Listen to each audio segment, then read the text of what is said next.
Thank you, Secretary of State Frank LaRose, and thank you all for remaining standing. I'd now like to invite up State Central Committeewoman of the Ohio Republican Party, Gina Campbell, to lead us in the national anthem. Gina?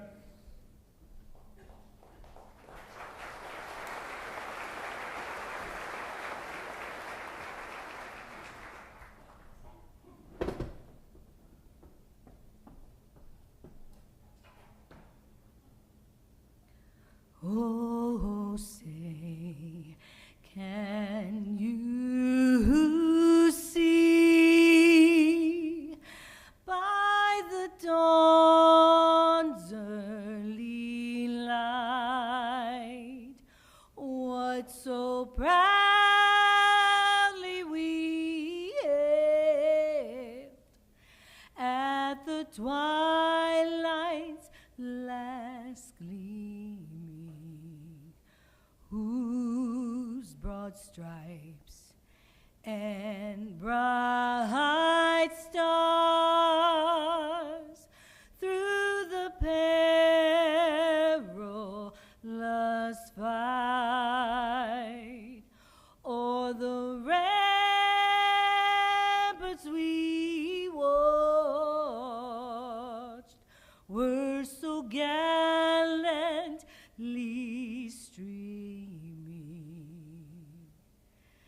and the rocket's red glare, the bombs bursting in air, gave proof through the night that our flag was still there. Oh, say does that star-spangled banner yet wave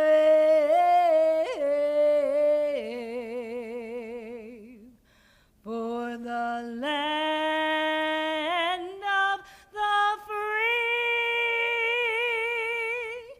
and the home of the brave.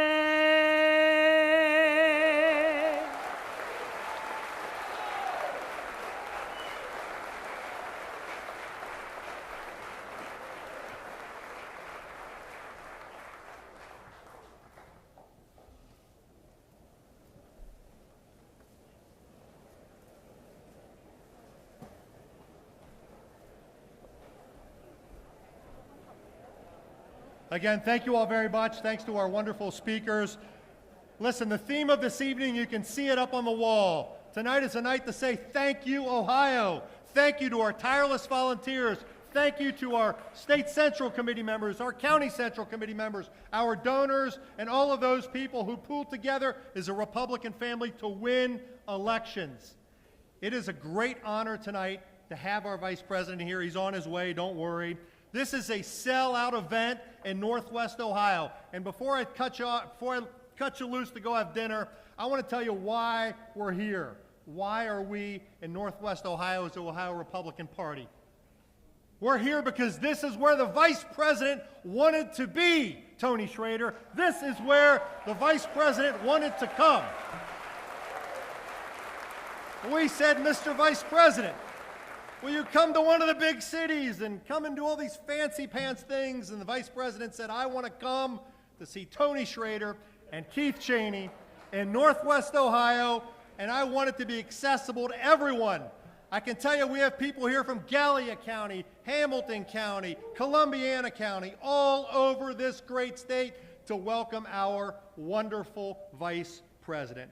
But I would just want to say thank you to everyone that's in this room for making this a wonderful evening. We've got excitement coming ahead here. We're going to go ahead and let you eat, though, right? It's bad enough we made you wait in the heat. But now we're going to feed you, which is terrific. Again, you'll be sort of a call by tables, so just bear with us. We'll probably interrupt you so we can begin our pre-program leading right in to the Vice President's visit. But I want to thank you all again for being here. I'll be interrupting your dinner momentarily. I'm Alex Triantafilou. Thank you so much.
There's a for sale sign on a big old rusty tractor.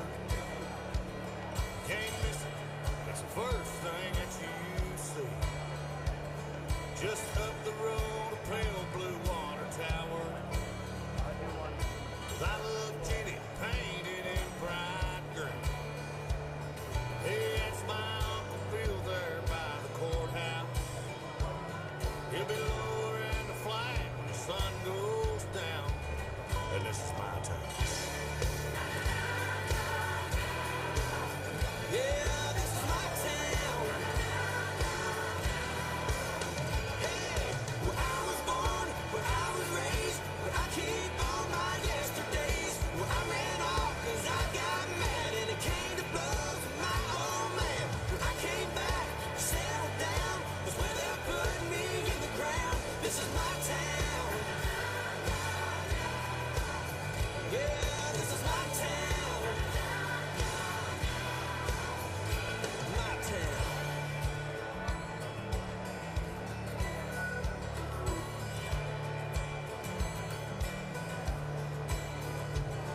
There ain't much going on here since they closed the mill.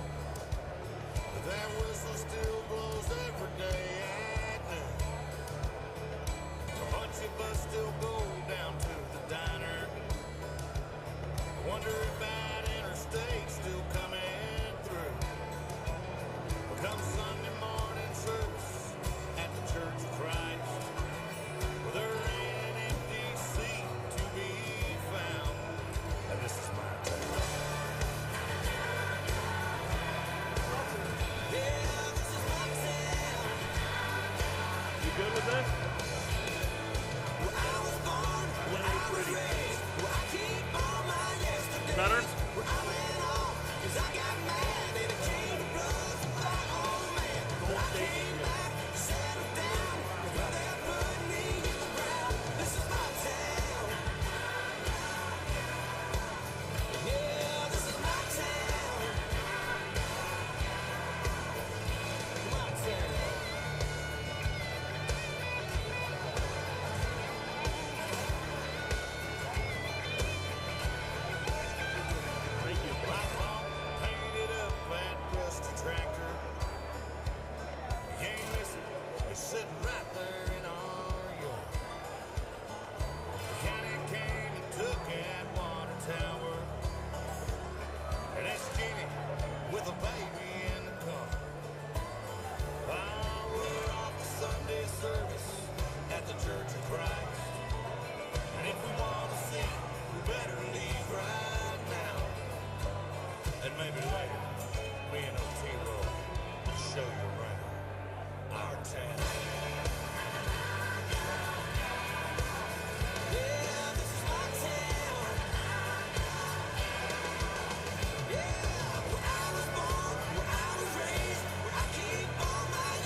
Good evening again, Good evening again, ladies and gentlemen.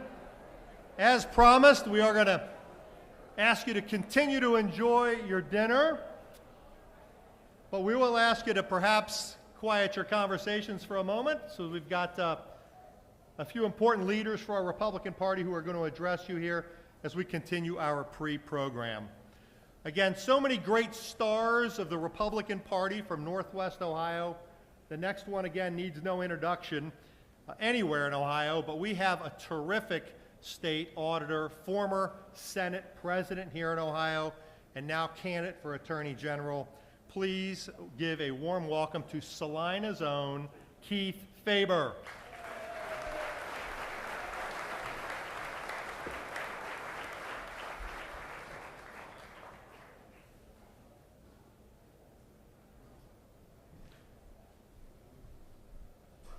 Well, good evening, Lima.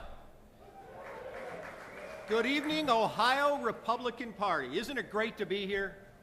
Isn't it great to be part of a party that understands that our values are America's values, and to have a president who is willing to fight for those values, not just at home, but around the world? I am Keith Faber. I'm your state auditor. For most of you, I just say relax. I don't audit you. I don't audit your business. And I have absolutely nothing to do with collecting taxes. And for those of you like me who are mad that your property taxes have gone up, I have less to do with property taxes. What I get to do is be your watchdog over people who spend your government money. And as your auditor now for roughly 6.5 years, we have now convicted and put in prison more than 137 individuals who are lying, stealing, and cheating with your tax dollars.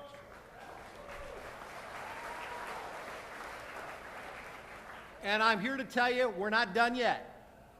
We've got another 1.5 years, and that number is going to get a lot higher because we're actively investigating bad actors who think that they can get away with stealing your tax dollars. We're not going to let it happen. As Frank LaRose mentioned, we are DOGE for Ohio. We have issued findings of recovery, and we have issued performance audits in the hundreds of millions of dollars. And we also found more than $6 billion of fraud and overpayments in the pandemic unemployment program here in Ohio. That is your money that went to bad places. But I'm not going to talk about the state auditor's office, and I'm not going to talk about running for Attorney General, except to say, look, I look for your support to go on and continue to do justice in this state and get bad actors who are preying on our elderly, trying to prey on our kids, and trying to prey on us as criminals. We will lock them up and put them away, Dave Johnson. But I'm here to talk about what this party stands for. You see, we are a party that is built on principles. We're a party that is willing to say, no, little boys don't get to go into girls' locker rooms. We're a party that is willing to say, we will stand for the flag and kneel for our God, and we are a party that is pleased to say we stand with Israel.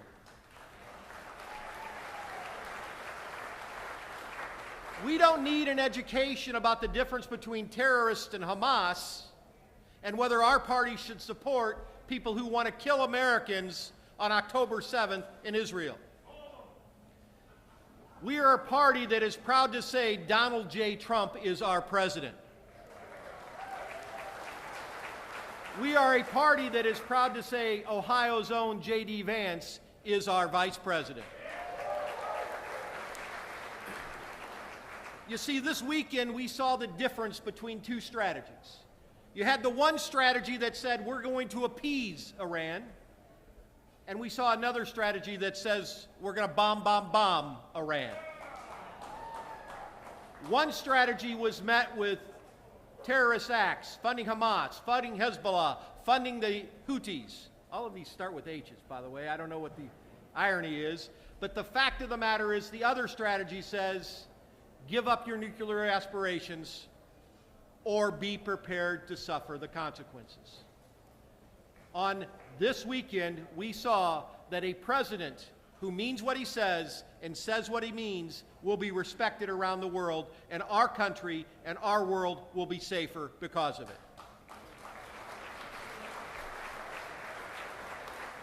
Now, I want to close with just one challenge for everybody in this room. This next election cycle coming up next year in 2026, could be a difficult election year. You see, most midterms of a sitting president's elections do not necessarily go in that party's favor. Everybody says that Congress is in play, and it is. We need to give Donald Trump a strong majority in the House of Representatives. We need to give Donald Trump a strong majority in the United States Senate. We need to keep very strong working majorities in the Ohio House and the Ohio Senate so they can do things like cut taxes, do regulatory reform, and focus on jobs and our kids' future. But that won't happen unless our party stays united and stays engaged. Everybody is going to tell you over the next 12 to 18 months that Ohio is a red state, and I believe it is. But our challenge is to make sure we keep it red. Our challenge is to make sure we stay engaged. Our challenge is to take the excitement that we're going to leave here tonight with and take it home to our communities, take it home to our churches. Continue to talk to the lady who sits next to you at the pew at church about what a great president we have in Donald Trump, and isn't it great that our kids and grandkids have a brighter future today than they did under Joe Biden. That is the future we have in Ohio. That is the future I will continue to fight for as your state auditor and hopefully your attorney general. God bless you for coming tonight, but God bless Ohio and God bless our leadership in the United States.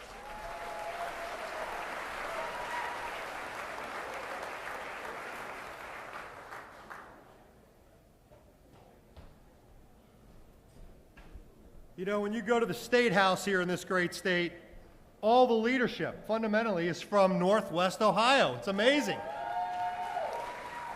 You have Speaker Matt Huffman, who kicked us off, and then the other chamber. In the Senate chamber, we have the President of the Senate from Napoleon, Ohio, Senator Rob McCauley.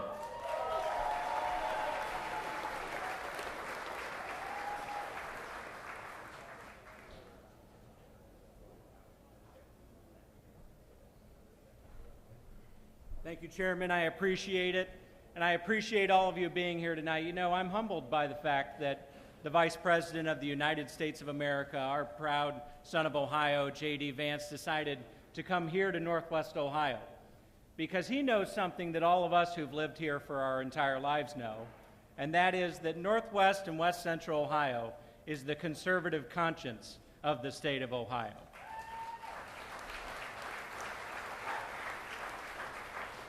You know, and it's that conservative conscience that sends us down to do great things in Columbus, the things we've been doing, tax reform, property tax reform, the things we're working on in this upcoming budget. You know, we went in, when I got in the legislature, we had 7 income tax brackets, the highest was 7.5%. We're down now to 2 income tax brackets, the highest is 3.5%.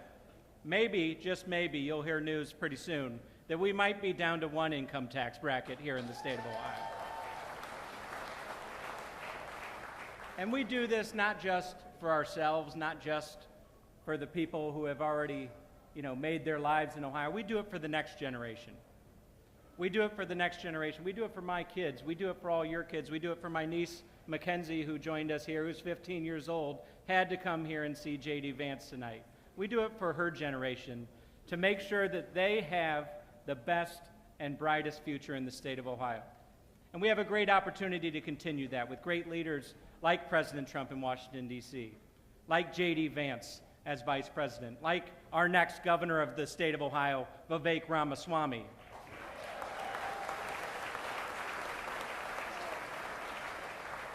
Ladies and gentlemen, with the support of the people in this room who've already empowered us to get to where we are today as a state, Ohio's best days are still ahead. Thank you so much, everybody. God bless and have a great evening.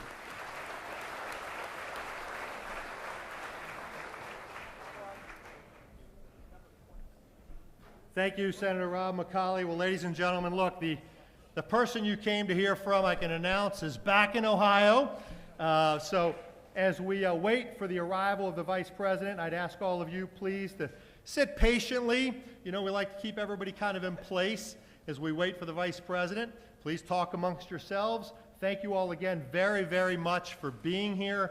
Thank you, Ohio, is the theme of the night. On behalf of the Ohio Republican Party, thank you. When the Vice President's finished, we will have a very brief post-program closing remarks. We ask you to stick around for that. But again, ladies and gentlemen, thank you all very much. We'll be back with you shortly.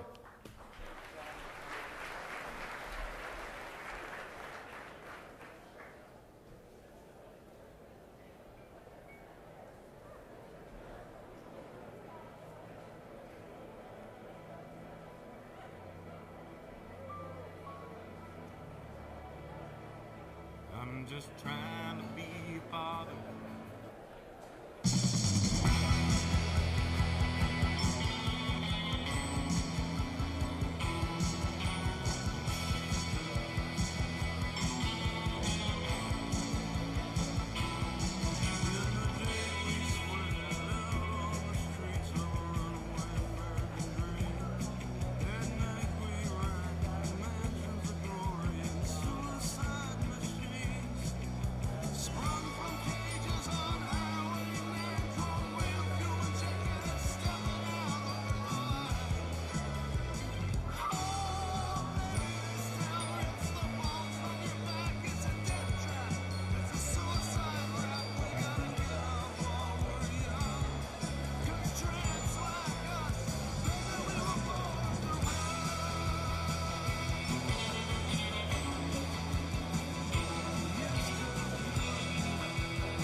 This big dog will fight when he rattled his cage. You'll be sorry that you missed me. You disobeyed. 'Cause we'll put a boot in your ass. It's the American way. And Uncle Sam put your name at the top of his list. And the Statue of Liberty started shaking her fist. And the eagle will fly. And it's gonna be hell when you hear Mother Freedom start ringing her bell. And it'll feel like the whole wide world is raining down on you. All brought to you courtesy of the red, white, and blue.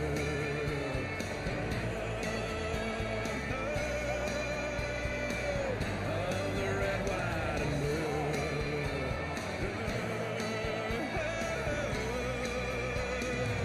Of my red, white, and blue.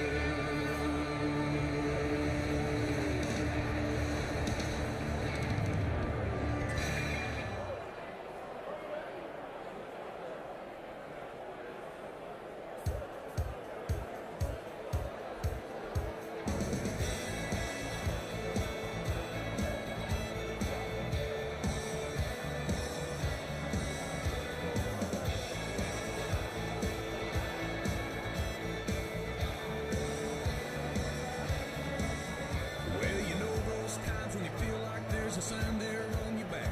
Says I don't mind if you kick me. Seems like everybody has. Things go from bad to worse. You think they can't get worse than that, and then they do. You step off the straight and narrow and you don't know where you are. Use the needle of your compass to sew up your broken heart. As directions from a genie in a bottle of Jim Beam and she lies to you. That's when you learn the truth. If you're going through hell, keep on going, don't slow down. If you're scared, don't show it. You might get out, or the devil even knows you're there. I've been deep down in that darkness. I've been down in my last match. Filled 100 different demons, breathing fire in my back. And I knew that if I stumbled, I'd fall right into the trap that they were laying. Yeah. But the good news is there's angels everywhere out on the street, holding out a hand to pull you back up on your feet. The ones that you've been dragging for so long, you're on your knees, you might as well be praying. Guess what I'm saying? If you're going through hell, keep on going, don't slow down. If you're scared, don't show it. You might get out, or the devil even knows you're there. Yeah, if you're going through hell, keep on moving. This is a one final audio check. 2, 3. One final audio check. 2, 3, 2, 3.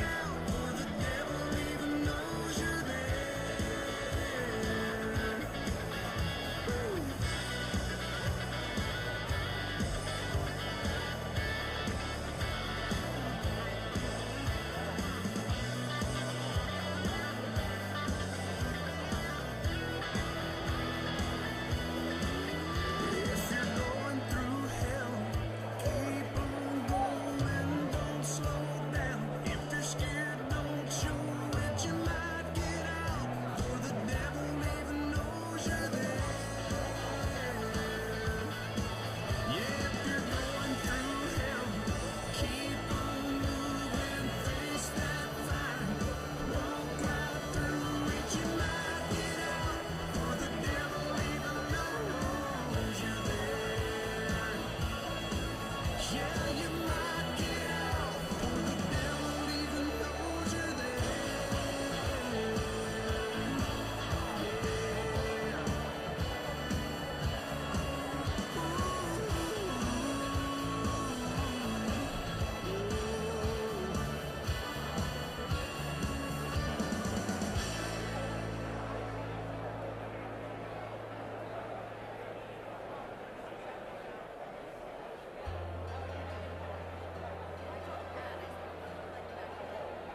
All right, Northwest Ohio, please take your seats. Ladies and gentlemen, again, please take your seats. It's important, folks, that you please find a seat so the program can resume momentarily. Again, all of you in the back, if you'll be so kind as to please make your way to a seat unless you're security or press.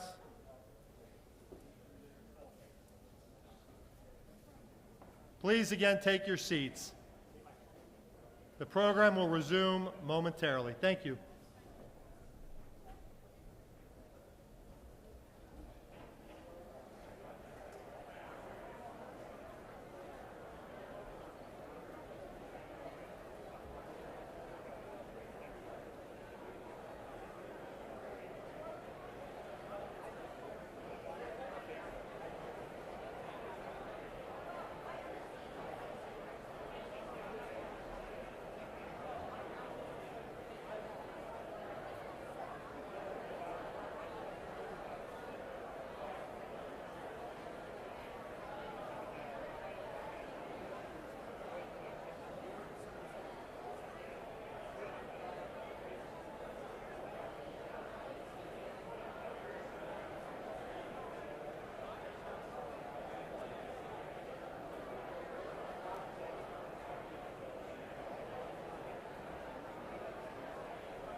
From the lakes of Minnesota to the hills of Tennessee,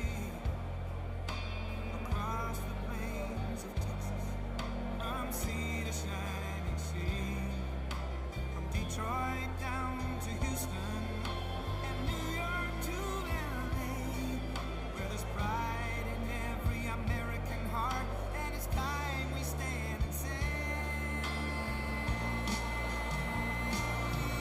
that I'm proud to be an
Ladies and gentlemen, the Vice President of the United States, JD Vance.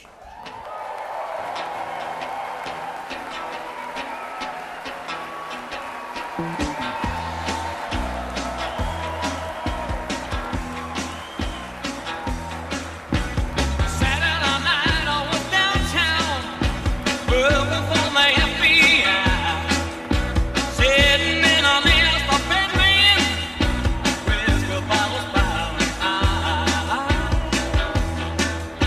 Cruising on booze on the west side. Thank you, thank you. Please, please, please. Thank you all. Take your seats, please. It is, I gotta say, it feels like a great homecoming to be here in Lima today. I am so thrilled to be with you all. Now, I gotta say, my chief of staff, who's a great guy, he told me, thank you. You probably don't know who he is, but you're celebrating him anyway. He just got engaged, actually, so I'm very proud of him. He's doing things the right way, but he told me on Monday, which I guess is yesterday, he said, sir, I think we might have to cancel this trip to Lima. And I said, I'm not canceling this trip to Lima for anything. I've been looking forward to this for months. We're not canceling this trip to Lima.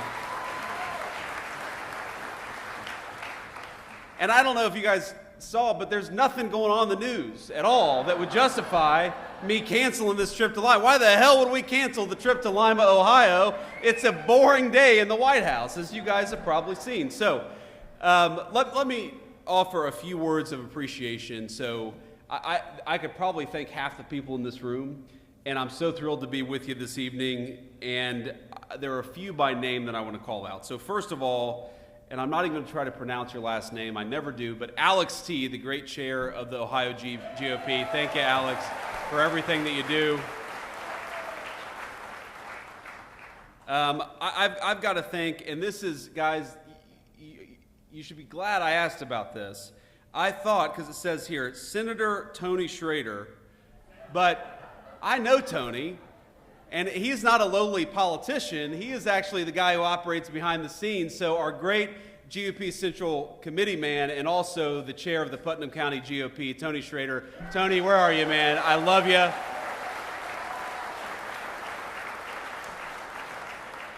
Hey, Tony's been so good to me from the very beginning, and I'm going to tell a little story here. That's what I'm going to do. You guys are going to be stuck here for 45 minutes me telling stories. I'm just in such a good mood. Unfortunately, we've got these cameras back there, so I got to be a little bit careful.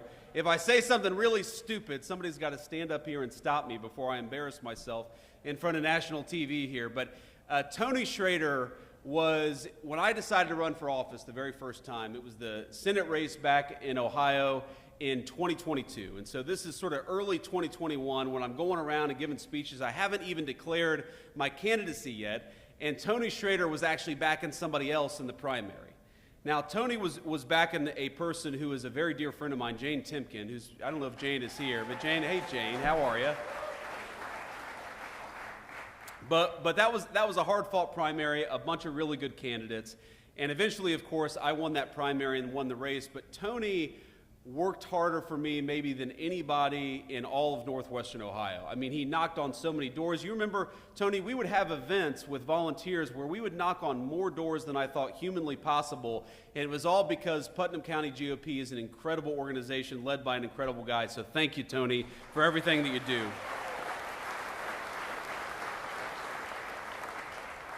Of course, no thank you here is complete in Lima, Ohio, without thanking our great Allen County GOP Chairman Keith Cheney, who has an incredible voice. He was the announcer.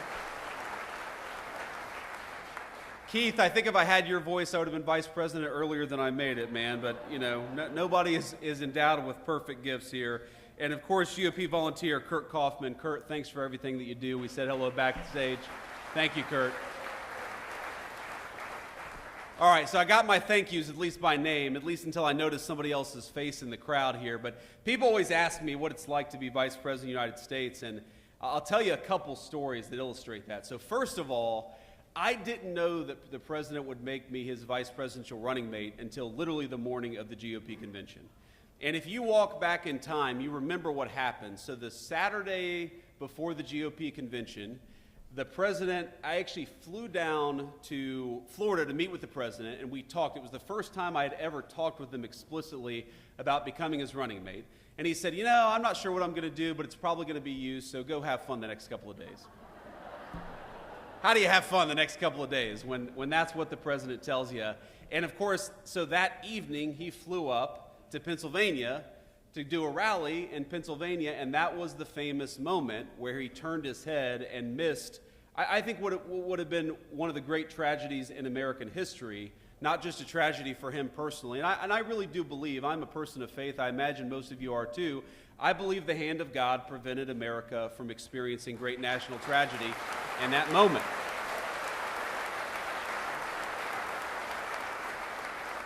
But so I call the president that night. It's probably 2 in the morning at this point. I call the president that night. Remember, I just met with him that morning talking about becoming his running mate.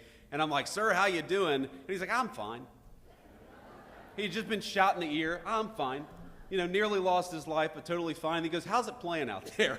And I'm like, Mr. President, I think it's playing pretty damn well, because if remember, he had that photo where he raises the fist iconically, and I said, I think that photo is going to go down in history as one of the great photos, and of course, I was right about that. So the morning of the convention, the morning he announces me to be his nominee, he calls me at around 11:45, and I'm not kidding you, I don't answer the phone.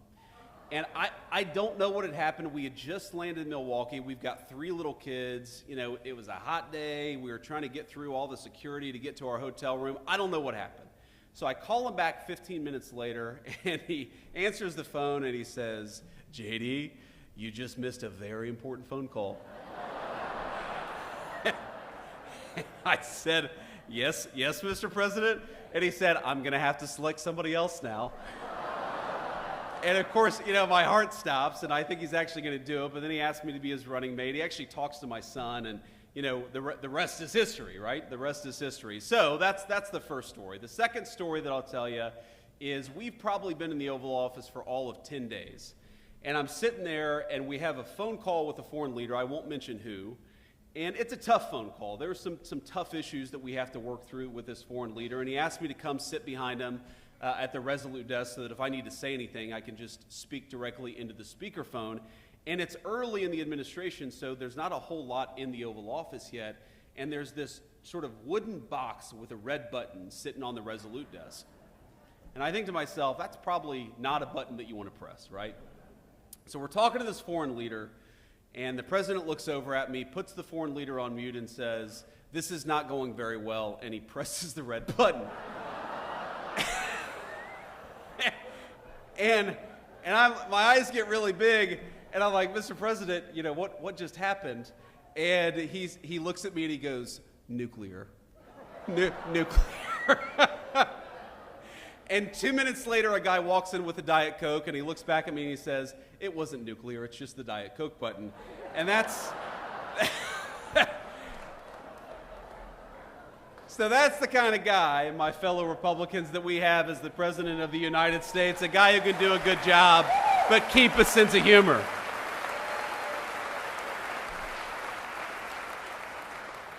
And I've learned a ton, even in 130 days, 140 days, however long we've been in office. I think I've learned more, I've had more on-the-job training than I think any person in the history of having a job for all of about 5 months. Because the thing that I've learned about the President of the United States, and I guess I kind of knew this a little bit, but I've really learned it seeing him interact with foreign leaders, with congressional leaders, and just doing the job of President of the United States is what makes the president so successful is he has the best instincts about people of anybody that I've ever seen in my life. He knows when somebody is selling him a load of BS. He knows when he's making progress, when he needs to cut something off. He knows when he's dealing with somebody that he can trust, and he knows when he's dealing with somebody that he can't trust. And I think if you think about everything that comes across the president's desk, I mean, just on, I guess this is yesterday, on Monday alone, the President of the United States, of course, we were trying to figure out what we were doing with the Israel-Iran situation. Of course, we had just launched the wildly successful attack that destroyed the Iranian nuclear facilities in Fordow and elsewhere. Thank you. But we know the Iranians are going to counterattack, and we're kind of trying to figure out, is it going to be a real counterattack, or is it going to be something more symbolic, more face-saving? He's dealing with congressional leaders about the one big beautiful bill that cuts taxes on overtime, cuts taxes for tips. Thank you. Really is the most important generational tax reform that we've had in this country in 30 years, and also provides billions of dollars to replenish the southern border funding that encourages us and empowers us to kick out the illegal immigrants and to stop the flow of illegal immigration into our country. So we're doing all these things, and that's just one Monday at the White House, and there's no person that could possibly, read all the briefing materials, the tens of thousands of pages of background on all this stuff. But what you need in that Oval Office is you need somebody with good instincts. You need somebody who can tell when a person is negotiating on behalf of the American people, and you need somebody who knows when they're negotiating against the interests of the American people. And I'll tell you, you do not want to be a person in Donald Trump's Oval Office who's negotiating against the interests of the American people, because they'll throw you the hell out and tell you exactly what he's going to do. And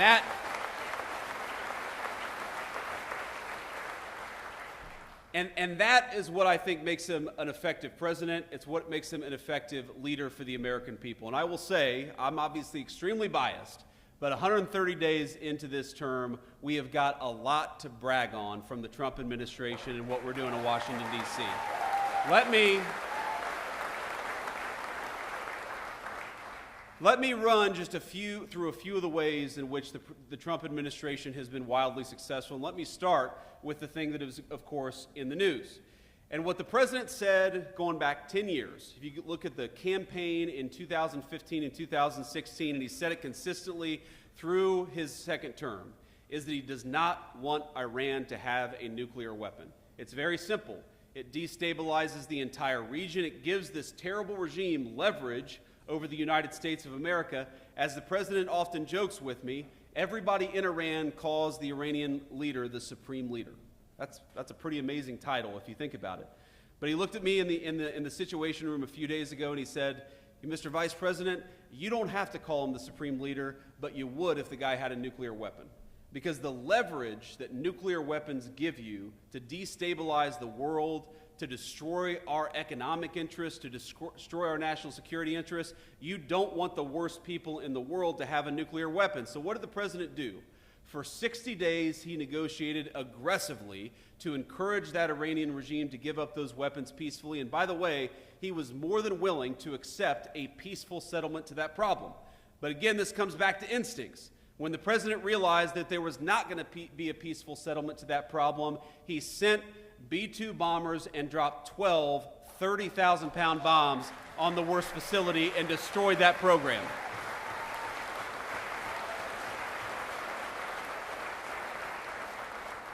And I think there are a lot of Republicans, by the way, I count myself among them, who after the past 25 years, they don't want to get involved in another long-term, protracted Middle Eastern conflict. We all saw what happened with Iraq and Afghanistan. And so what I call the Trump doctrine is quite simple. Number one, you articulate a clear American interest, and that's, in this case, that Iran can't have a nuclear weapon. Number two, you try to aggressively, diplomatically solve that problem. And number three, when you can't solve it diplomatically, you use overwhelming military power to solve it, and then you get the hell out of there before it ever becomes a protracted conflict. That is the Trump doctrine.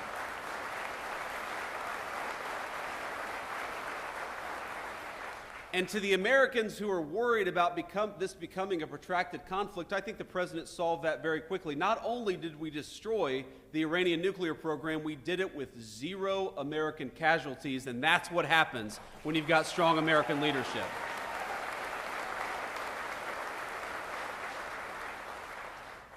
Now let me talk to you about something else. For every month that you've got inflation numbers and jobs numbers and wage numbers coming out, I'll come into the White House and I'll say, that this happened now about 5 times, where seems like every economist and every financial journalist in the world says that Donald Trump's policies are going to lead to higher inflation. They're going to lead to lower jobs. They're going to lead to lower wages. And for now 5 months in a row, every single time we come into the news, and it turns out the economists' expectations missed. Because wages are higher, inflation is lower, and our economy is roaring in a way that it has not in a very, very long time. That is thanks to good presidential leadership.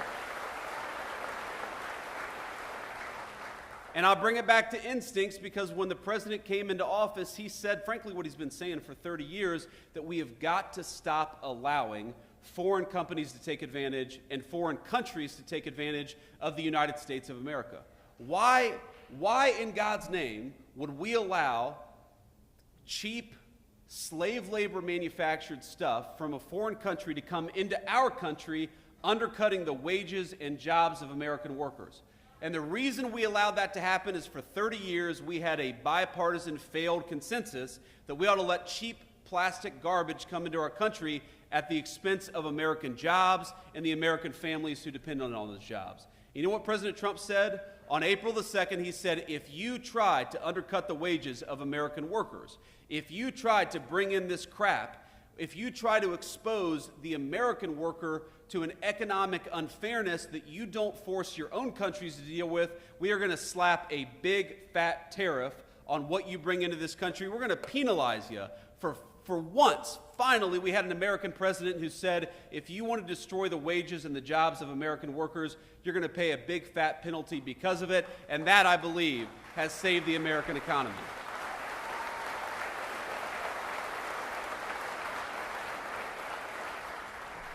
If you want to undercut American steel, you're going to have to pay a tariff. If you want to undercut American auto workers, you're going to have to pay a tariff. And all the economists said, well, what this is going to do is going to produce inflation. And no, what the president said is what it's going to do is one of two things. Number one, it's going to force a lot of people to move their factories back to the United States of America. And we've seen more foreign investment in the past 130 days than you've seen in any 130-day period in the history of this country. Or, he said, what it's going to cause is these foreign countries are going to open up their markets to American manufactured goods. Because here's the crazy thing. You go to Germany, you go to Japan, you go to South Korea. Some of these countries, by the way, are very important allies of ours. But how many American-made automobiles do you see on the streets of these foreign countries? Very often, zero. But we allow all of these countries to come in and do business on our shores. Well, the deal is fair trade. If we're going to let you do business in the United States of America, you damn well let us do business in your country, because that's how we create prosperity for American workers.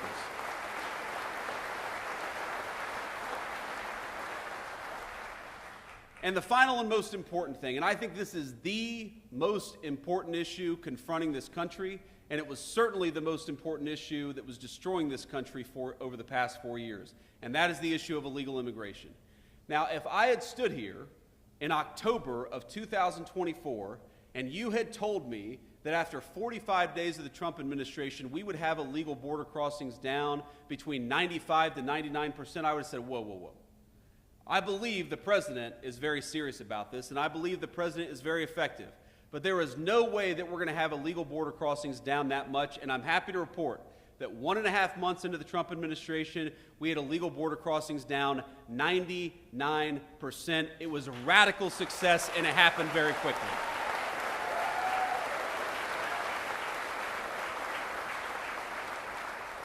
And I believe, ladies and gentlemen, that saved the United States of America, because we know exactly what the Democrats, not because we had to read their minds, but because Democrats would go out and say that what they wanted to do with those 25 million illegal aliens is give every single one of them the right to vote and turn them into permanent wards of the Democratic Party. And if we allowed that to happen, if we allowed the Democratic Party to import voters instead of persuade voters, that would have been the end of American democracy. You hear the American media say all the time that Donald Trump is a threat to democracy. The threat to the democracy is Democrats importing voters instead of persuading their fellow citizens.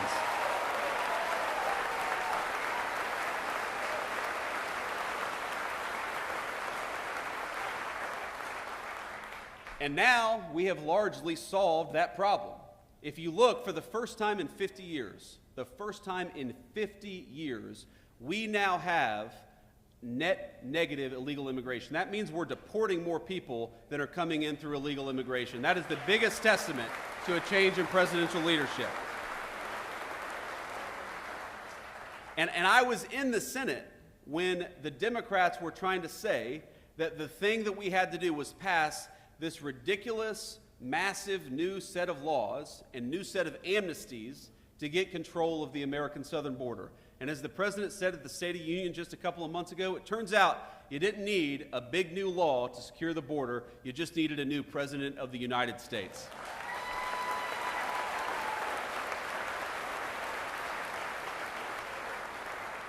So we've done all these things with effective presidential leadership, and of course we've got a lot of good guys in Washington, D.C. who are working very hard. And I want to give a shout out. I don't believe that they're here. I actually believe that John Houston and Bernie Moreno, hopefully they're in Washington, D.C., working on the big, beautiful bill.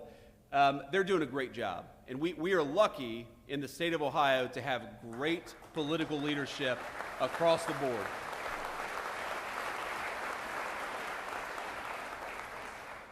You know, Bernie, I remember talking to the president about Bernie Moreno's candidacy, and, you know, the president really, I mean, look, Sherrod was a tough candidate. Sherrod Brown was a tough candidate. He always did better than national Democrats, and the president himself was a little skeptical that anybody, and we had a lot of great candidates running in that race, the president was skeptical that anybody could beat Sherrod Brown. But I think what we showed him in the Ohio GOP is that while we had a reputation for a very long time as a purple state or even a blue state, thanks to the hard work of people, many of whom are in this room, I think Ohio is now solidly red. It's going to stay red for a very long time.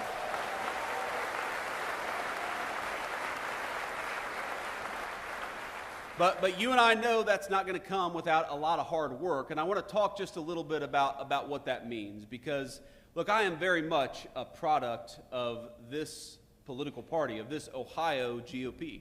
I would not be where I am without it. I believe, in fact, the first time that I've driven on 75, and I've got my Midi purple tie, Middletown Middies, our color's purple here. I wore it in honor of the Middletown Middies. The first time that I've driven on I-75, I'm pretty sure as vice president, was to come to the Lima GOP event here today. And I think about the number of times, thank you, Keith, the number of times that I've driven up and down Interstate 75 as a kid when I was working at a tile warehouse delivering tiles to Findlay, Ohio, or as a, there we go, or as a Senate candidate who was trying, showing up and speaking to groups of 12 people trying to earn votes. I think that what is so great about the Ohio GOP is that we really are strong top to bottom. We've got great candidates running for statewide office, but we've got I see a lot of young people here, many of whom are getting involved in politics for the very first time. And I got to tell you, I've lived a very blessed life in politics. The president, he always gives me a little crap about this. He says, JD, you came out of nowhere, you were a senator, and then all of a sudden you were the vice president of the United States. I don't think anybody has had that much success in politics except for me. That's what the president always said. I was like, thank you, sir. I guess I'm the second, he always calls me the second most upwardly mobile politician because he was the first. He came from no politics to president of the United States. So, but the thing is, you don't get people who run for political office without cultivating talent and cultivating the grassroots and actually encouraging people to get involved at every level of government. There's a lot of important stuff that we're working on at Washington, D.C., but there's a lot of cool stuff happening right here in Allen County, Ohio. There's a lot of important stuff that are happening at the State House. And frankly, a lot of the great political leaders of the future are going to learn from the political leaders of today at the Ohio State House or at the federal Capitol in Washington, D.C. The first exposure I ever had to politics was actually as a page in the Ohio Senate when I was a student at Ohio State University. That was the first time I had ever been exposed to the American political system, working for a great state senator by the name of Bob Schuler from southwestern Ohio. And I'm sure a lot of you remember Bob Schuler. He was a good guy. The first person who taught me how to respond to a constituent was Bob Schuler. The first person who taught me how to write a good letter and to research an issue was Bob Schuler. And my point here is that what you guys are doing is cultivating the people who are going to run this country and lead this country for the generation to come. So this party is what makes America great. This party is what makes it possible for us to run good candidates and to win elections in the future. And I just want to say from the bottom of my heart, this feels like a homecoming because it is, because I wouldn't be here. I wouldn't be the Vice President of the United States without many of the people in this room. And from the bottom of my heart, I thank you and I love you.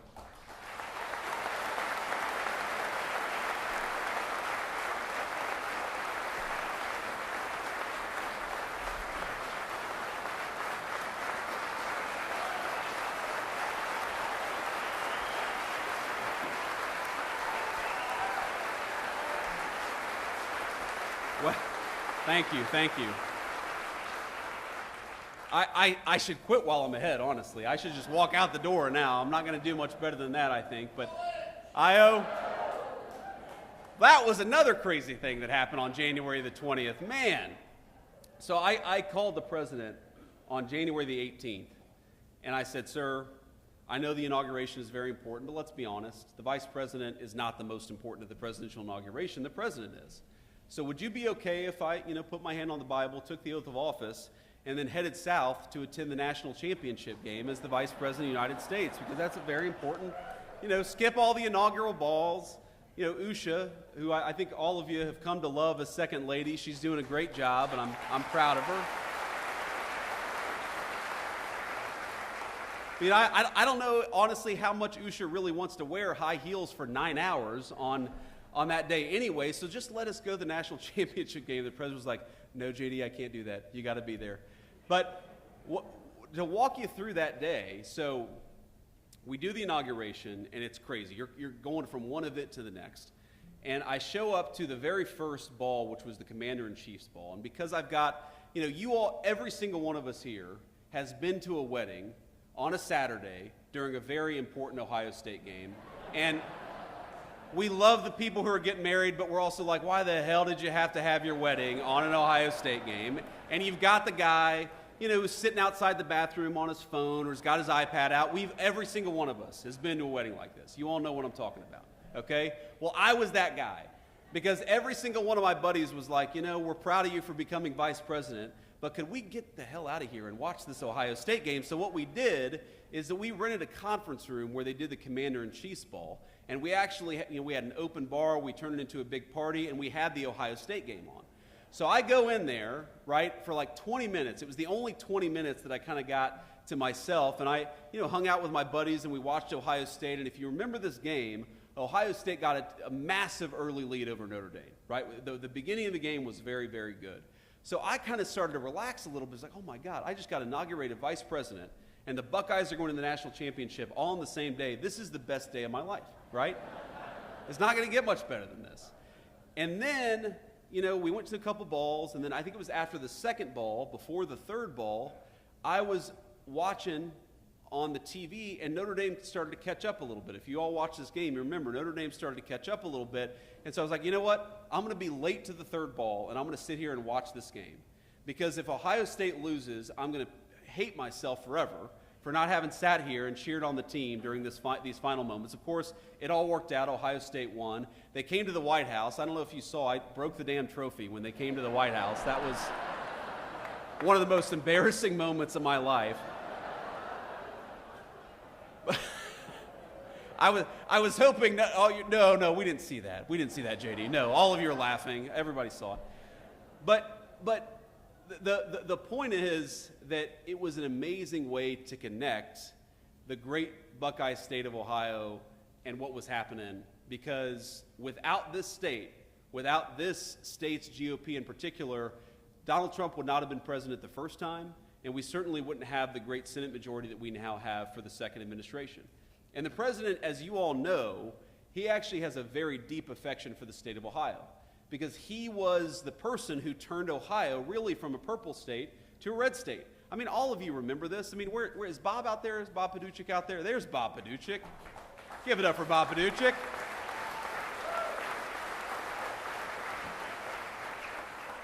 But, back in the day, there was this idea that, all the polls even, right, Bob? At least all the public polls were saying that the president was going to lose Ohio, and then he won Ohio by 8 points. And, of course, he won it by a much bigger margin the second and third time around. But he recognizes that what this state represents is hardworking, patriotic Americans who feel abandoned by the Democratic Party, and the Republican Party is now the home for people who work hard, who play by the rules, who want to live in safe communities, and just want a government that looks out for their interests and no one else's interests. That's what this party is ultimately all about.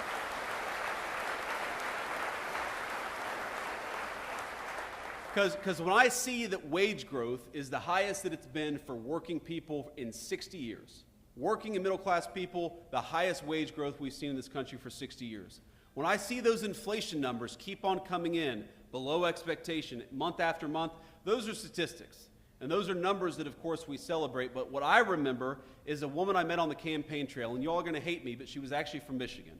Don't hold it against her. She's very sweet woman, who told me that she was giving up some of the essentials because she was raising her grandkids, and I know a lot of you probably are involved in your grandkids' lives in a big way. She was one of these grandparents whose daughter had lost her life to a fentanyl overdose. That fentanyl overdose brought in, of course, by the fentanyl poison brought in by the Mexican drug cartels. And she was talking about the ways in which, normally we'd like to have ground beef, but we're gonna cut back on ground beef and just, not go without this week. Or, normally I like to make them eggs in the morning, but we're just gonna do toast in the morning because eggs are a little expensive. And she walked me through all the ways in which, because she was taking care of kids she hadn't anticipated, and because grocery prices were going up so much under the Biden administration, that she was struggling financially in a way that she never had in her entire life. And I thought about the common thread that tied together this woman's suffering to the political leadership in Washington, D.C. First of all, why was her daughter gone in the first place? Because our leadership decided that we were going to let illegal Mexican drug cartels bring this poison into our country in the first place. That was the first way our leadership failed her. The second way our leadership failed her is with economic policies that made it so unaffordable that she gave up eggs and decided that she was just going to have her grandkids eat toast. The third way that this country had failed her is because the education system, where she just wanted to send her grandkids to learn reading, writing, and arithmetic, she was terrified that they were falling behind, that they were learning, if anything, propaganda from political activists instead of the basics that would help them get ahead in life and eventually have a good career to be able to provide for themselves. At every step of the way, the previous administration had failed this woman, and I could see it in her eyes, the American dream, this very idea that the next generation is going to be better than the generation that came before it. She was losing faith in that American dream. Now, I haven't talked to that woman since we were elected. I haven't talked to that woman since the campaign stop where I met her probably 7 or 8 months ago.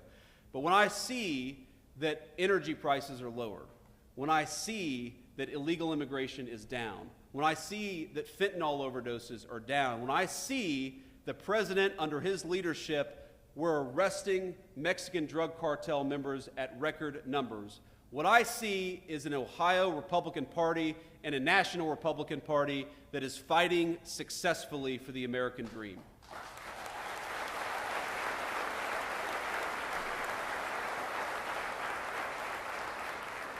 So what I'd ask all of you, when you're going out there and you're knocking on doors, when you're going out there and you're making phone calls, when you're contributing hard-earned money to political candidates, when you yourself are running, because I know it's not always easy to be a political candidate. Trust me, in Washington, D.C., they have this thing where I think it means we're number one in Washington, D.C., but all the pink-haired people throw up this sign, and I think, that means we're number one, right? I choose to take that as that symbol in Washington. But all kidding aside,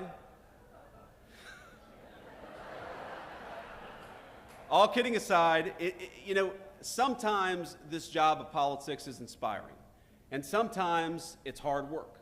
And you take the good work, the inspiring work with the hard work, but I want you to remember that what we're trying to do is create the kind of country where that woman's grandchildren can grow up and go to a safe school where they get a good education. We're trying to create the kind of economy where those grandkids, if they work hard and play by the rules, can provide for their family with a dignified, high-paying job. We're trying to create the kind of country where that woman knows that her leadership cares more about her and her family than they do about Mexican drug cartels. We are trying to create the kind of country where the American dream is alive and well. We're off to a good start. Thank you for all you've done to help us. God bless you guys.